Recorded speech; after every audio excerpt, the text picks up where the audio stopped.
Olá, queridos, Deus abençoe você, sua vida, sua família. Estamos aqui de volta, este amigo que vos fala, pastor Sérgio Santos, para trazer a você mais uma palavra de Deus, uma reflexão. Convido você para orar comigo e lembrando, você que ainda não se inscreveu nesse canal, você pode e deve se inscrever, ative o sininho de notificações, deixe o seu like, para que você possa sempre estar recebendo no seu aparelho mais uma reflexão. Vamos orar? Convido você para orar comigo. Deus, em nome de Jesus, traz a luz da Tua palavra, bênção para a vida deste servo, desta serva que está nos ouvindo nesse momento. Eu assim te peço em nome de Jesus e te agradeço. Você pode dizer amém? Deus te abençoe. Quero refletir com você um texto bíblico em Lucas, capítulo 22 e versículo 31, que diz a seguinte expressão. Disse Jesus: Simão, Simão, Satanás pediu você para peneirá-lo como um trigo. Mas eu orei por você para que sua fé não desfaleça. Quando você se converter, fortaleça os seus irmãos. Mas ele respondeu: eu estou pronto para ir contigo para a prisão e até a morte. Muito bem, eu quero refletir com você uma questão muito importante a respeito da minha e da sua vida, algo que nós não podemos deixar de esquecer. É que nós temos um desafio diante de nós. Eu, como igreja, como membro do corpo de Cristo, você como membro do corpo de Cristo, e como igreja, quando estamos juntos reunidos, nós temos um grande desafio. Só que o desafio que nós temos diante de nós, o maior desafio, além de viver a imagem da pessoa bendita de Jesus, além de imitar a pessoa de Jesus, nós temos um outro desafio, que é a salvação das almas que estão aí diante de nós. Só que existe um outro desafio que eu considero maior do que alcançar as almas perdidas lá fora. Por quê? Porque existe algo em relação à salvação das almas que eu e você não podemos fazer, que é exatamente convencê-las do pecado, da justiça e do juízo. Isso só o Espírito Santo pode fazer. Mas existe um outro desafio que eu considero maior do que alcançar um pecador lá fora, que está do lado de fora da igreja, que é o fato de não perder os que estão dentro da igreja.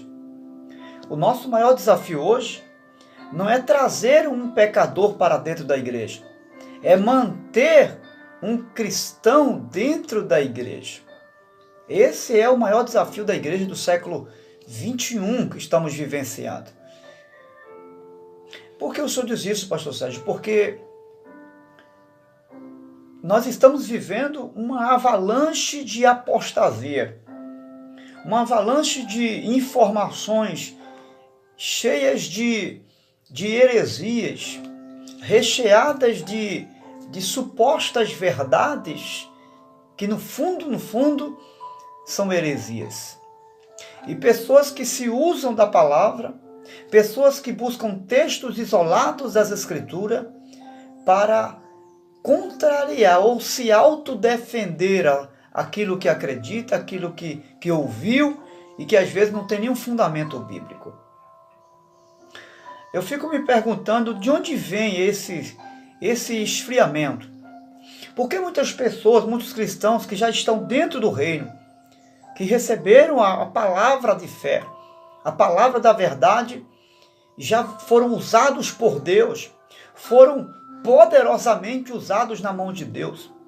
Alguns chegaram até a ser pastores, cuidaram de igrejas, foram líderes conceituados, renomados, famosos, mas hoje não estão mais dentro da igreja.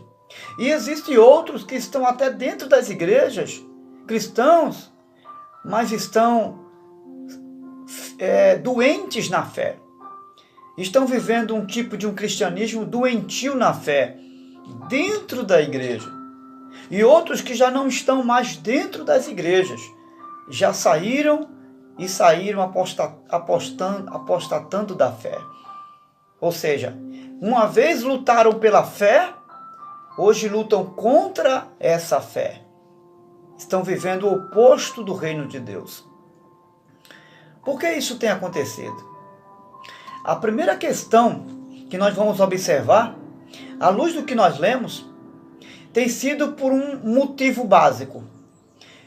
Muitos cristãos estão apostatando da fé, estão rejeitando a fé que um dia receberam, a fé genuína, o leite puro de Deus, porque estão rejeitando os alertas de Deus para a igreja.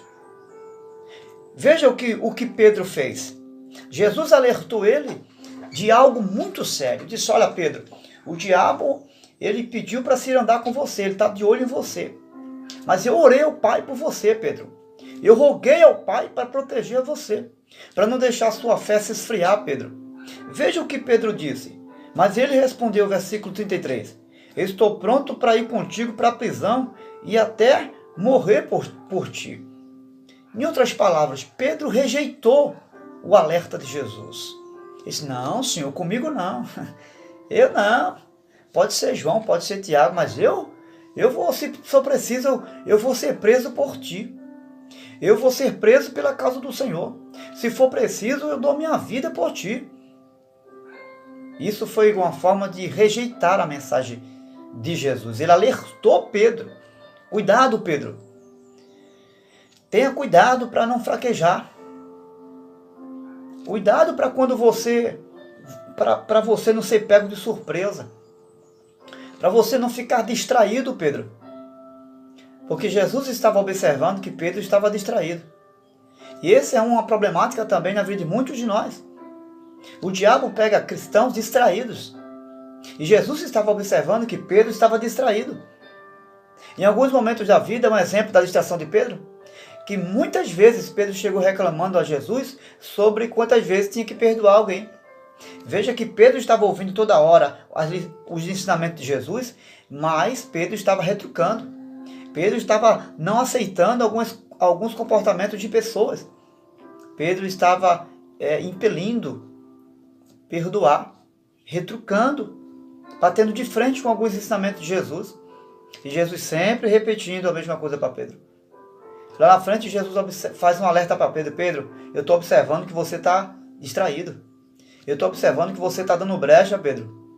E Pedro rejeita o alerta de Jesus, tentando se auto-justificar, mostrando um excesso de confiança nele mesmo. Isso fez com que Pedro fosse alertado por Jesus. Então, um dos problemas hoje tem sido isso, a rejeição dos alertas. Deus está falando: cuidado, vigie, tome uma postura de cristão, não faça isso, não faça aquilo. O Espírito Santo está alertando a igreja toda hora. Vigie os seus olhos, vigie suas mãos, vigie os seus pés, vigie aquilo que você pensa. Olhem, procure fazer primeiro, não espere as pessoas fazer por você, faça primeiro. O Espírito Santo está alertando a igreja. Cuidado com o coração. Cuidado com a mente. Veja como você anda dentro da igreja e fora da igreja. Mas as pessoas estão... O Espírito Santo está dizendo: Jesus está voltando. Ele vai voltar, pode ser agora, pode ser antes de terminar o culto. As pessoas não estão ligando para isso. O Espírito Santo está ensinando: cultue ao Senhor. Venham para a igreja. Participem dos cultos. Não sejam negligentes na fé. Sejam prudentes. Sejam simples, mas sejam prudentes. O Espírito Santo está alertando a igreja toda hora. Mas muitos estão rejeitando o alerta de Deus. Será que você não é um desses cristãos que está rejeitando o alerta de Deus como Pedro? Pense nisso. Reflita sobre isso. Se você e eu não somos um daqueles que estão rejeitando o alerta de Deus, uma outra situação que faz as pessoas saírem de dentro da igreja, as pessoas comprometerem a sua salvação, porque muitos estão comprometendo a sua salvação,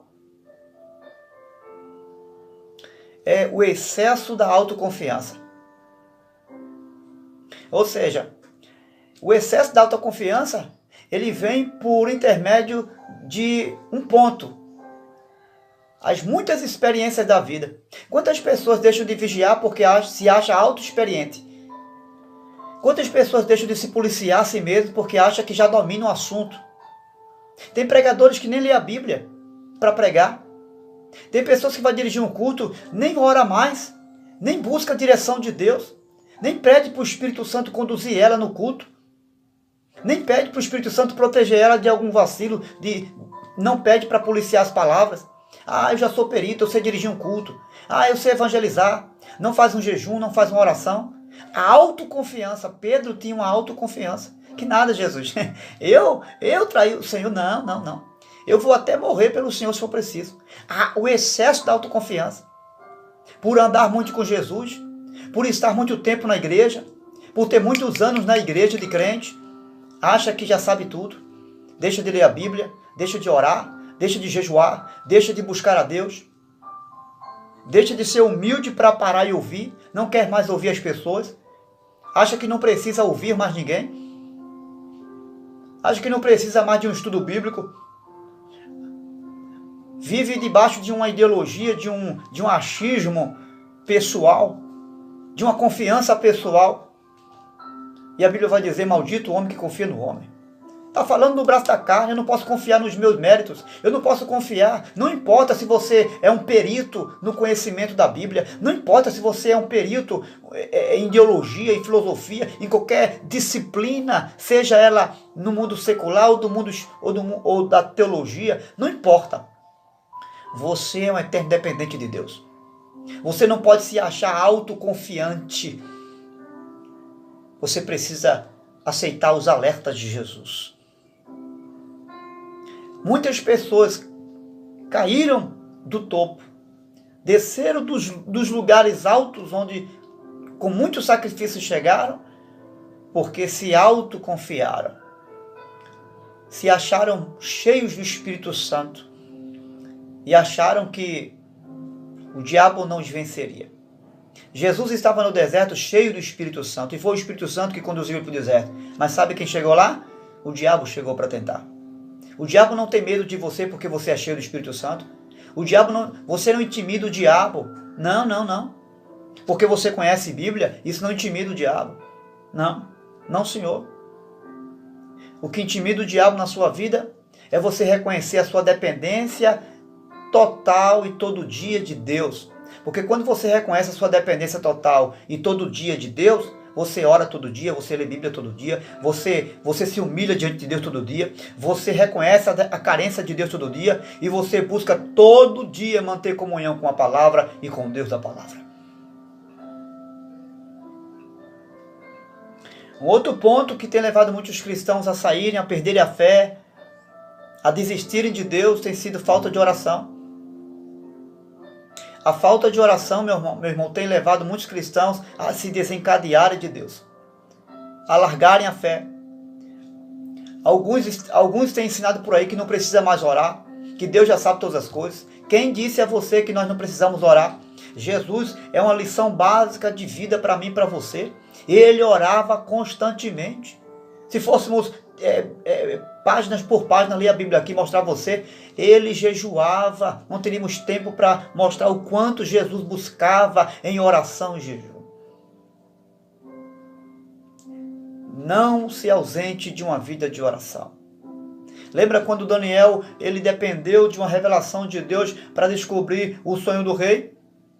Ele era um homem de sábio e de conhecimento, mas ele não sentou com Sadraque, Mesaque e Abednego para estudar a Bíblia. Não. Ele chegou junto desses seus amigos e disseram, vamos orar.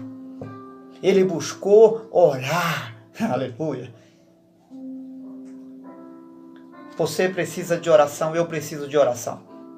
Não há uma ligação com Deus se não for por meio da oração. Sabe qual é um outro ponto que tem levado pessoas a saírem de dentro da igreja? Eu estou falando de pessoas que saíram de dentro da igreja e outras que estão com o pé dentro e outro fora. Você sabe o que tem levado pessoas a se esfriar? O distanciamento das coisas de Deus. Tem gente que está deixando de ir para o culto, Tem cristãos que não lêem mais a Bíblia. Tem cristãos que oram, mas não oram como deveria orar. Tem cristãos que estão vivendo uma vida mais distante de Deus. Pedro, quando chega a um determinado momento na vida dele, ele começa a seguir Jesus mais distante. Ele distancia a sua aproximação de Jesus. Ele começa a ficar distante, especialmente quando Jesus é preso. E ele chega a negar Jesus ali. E se cumpre o que Jesus disse. Antes que o galho cante, você vai me negar 3 vezes, Pedro. E isso aconteceu. Não se distancie de Deus. Se aproxime de Deus. E Deus vai se aproximar de você. Quanto mais você se aproxima de Deus, mais forte você vai ficar. Mais robusto você vai ficar. Deus te abençoe. Ajude a mim e ajude a você a não perder a fé, a não sair de dentro da casa do nosso Deus. Você está percebendo que alguma coisa está distanciando você de Deus? Tem algo afastando você de Deus? Cuidado. Observe. Veja o que é que está levando você a se afastar de Jesus, a deixar de ir para o culto. São as muitas ocupações? E isso está distraindo você? É um trabalho que está tomando o seu tempo? É alguém que está distraindo você? É alguém que está tendo prioridade no lugar de Deus? Vigie. Isso pode tirar você da presença de Deus. Não apenas de dentro da casa, mas da presença de Deus. Deus te ajude. Deus me ajude. Deus ajude a igreja. E que nós possamos, o nosso desafio seja em salvar as almas que estão lá fora e trazê-las para dentro. E não ter o cuidado de manter os cristãos dentro da casa. Deus te abençoe em nome de Jesus.